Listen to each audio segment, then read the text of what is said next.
Once upon a time, in a faraway land there lived a farmer with his 2 sons. He worked hard and looked after his farm, his cattle, and orchard regularly. He did not take a break and toiled with his laborers throughout the year. It was little wonder that he had fields finest in the village. His cattle and sheep were the best in the village. Choicest fruits and vegetables grew in his garden and orchard. During the monthly fair, where all village folks met to sell their wares, his was the best of the lot. His neighbors envied and said, "There goes Manohar, his sons are fortunate to have him as a father. They are going to inherit all this when he dies." Manohar had 2 sons. The elder one was Ravi and the younger Hari. However, Manohar what could do with his farm, his land, and his cattle, he could not do with his sons.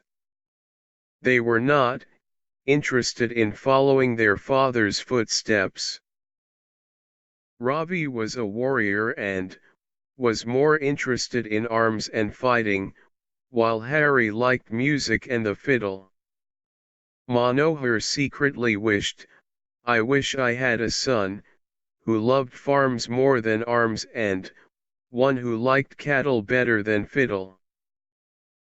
He worried about what will happen to his lands, but decided he had to go with what he had, and hoped for the best.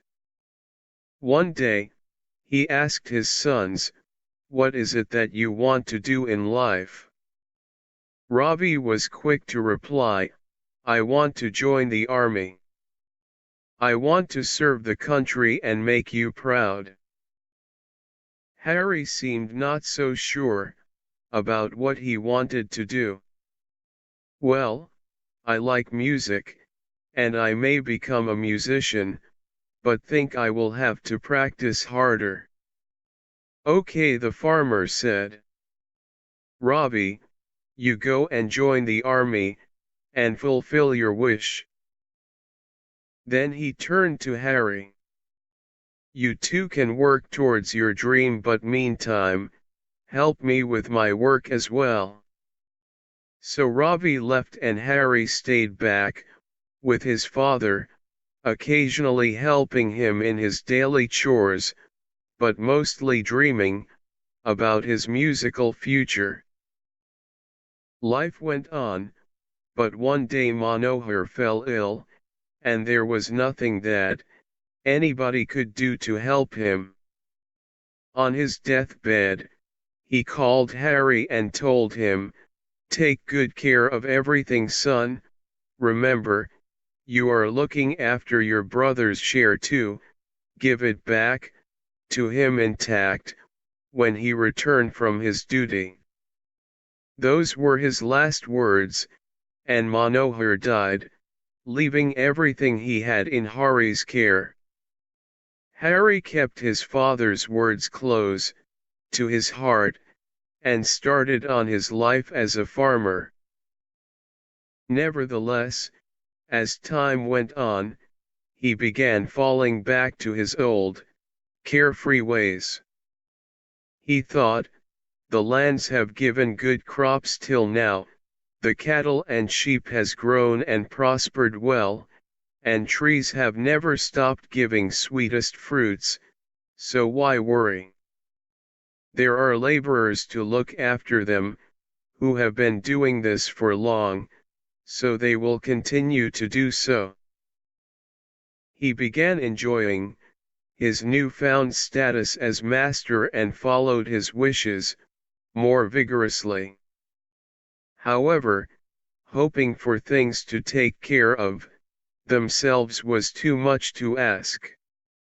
Once left by themselves, laborers stopped giving their best, which meant crops weren't looked after, cattle was unattended, fruits ripened and fell down from the tree, but never reached markets on time.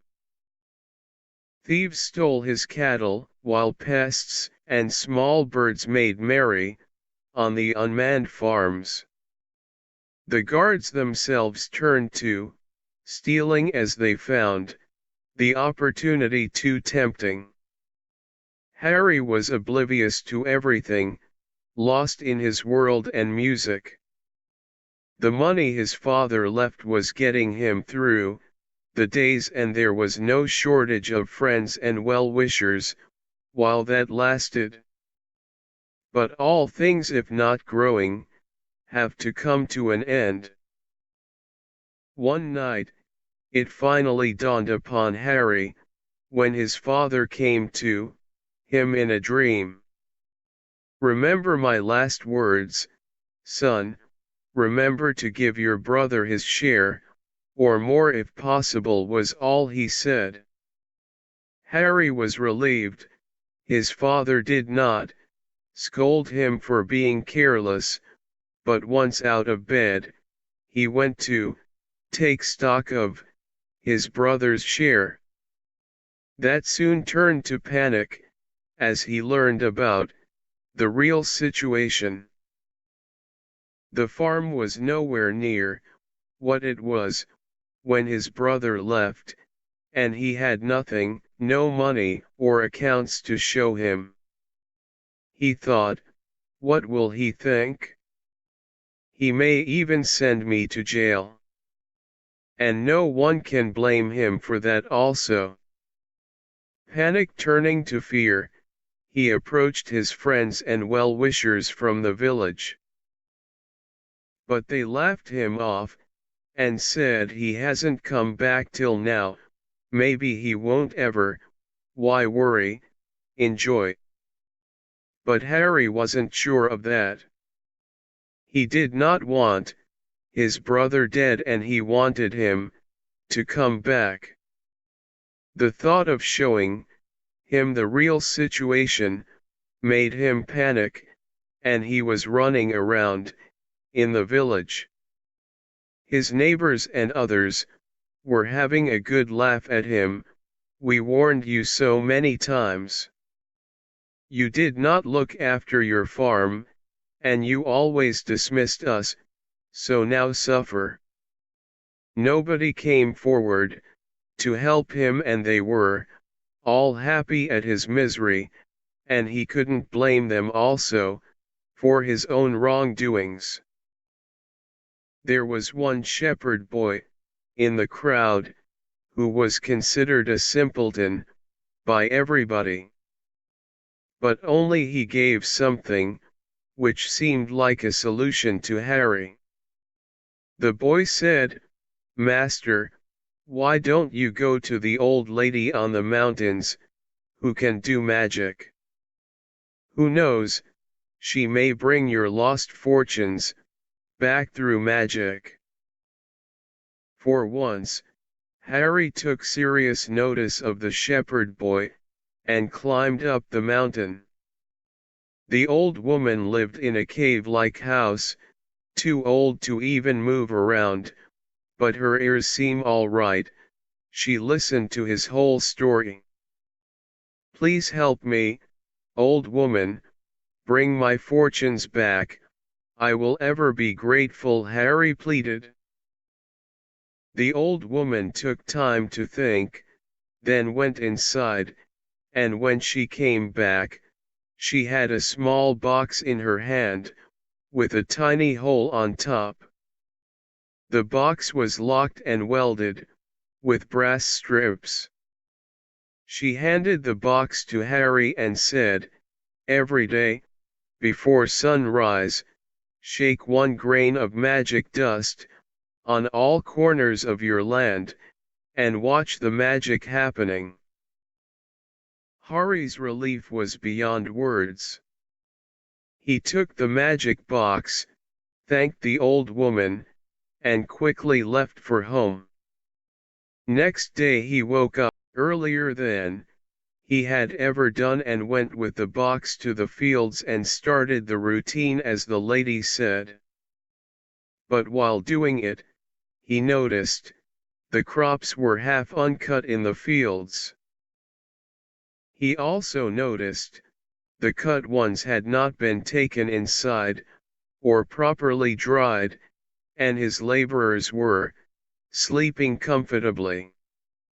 Beginning to get angry, Harry woke them up and sent them off to fields, with instructions to do their job properly.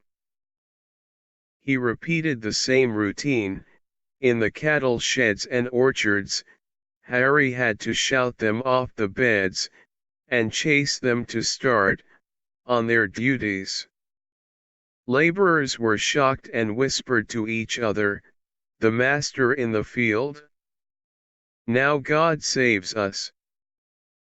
This routine was repeated every day. Harry went on shaking his magic dust in fields, and his laborers had to keep up with him.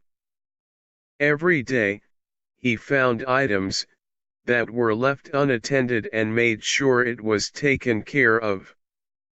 He was waiting for the magic to happen, but unknowingly he was making it happen.